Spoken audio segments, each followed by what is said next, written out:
Hello everyone, नमस्ते सम्पूर्ण मेरो फेसबुक मित्रहरूलाई है। म चाहिँ आज तल जङ्गलमा गएको छु है, फुलको मल ल्याउनु, कटुसको पत्ता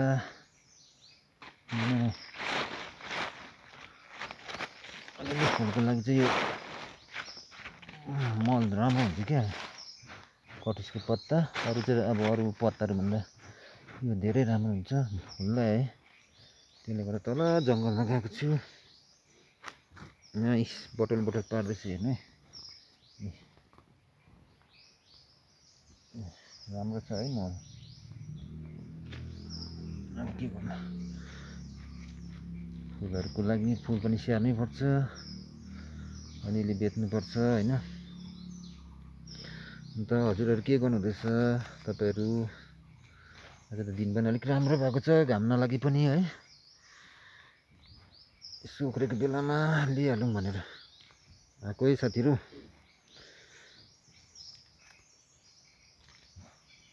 जङ्गलै रहेछ, जङ्गल झोडी साह्रै भिजेको त छैन रहेछ, सुक्खै रहेछ। अब यो अलिक छानेर लानुपर्छ हो।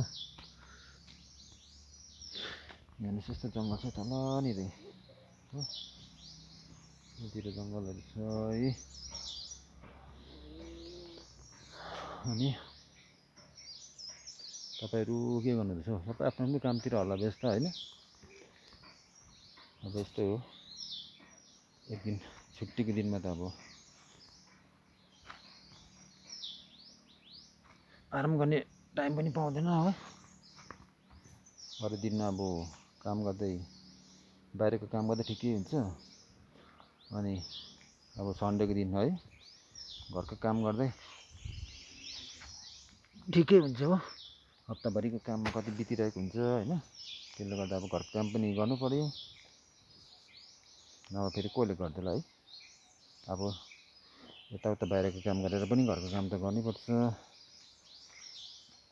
नभए फेरि कामहरू गरेन भने मान्छे फेरि अल्छी हुन्छ है। काम चाहिँ गर्नुपर्छ, आफ्नो जिउ फिटनेस राख्नुपर्छ होइन।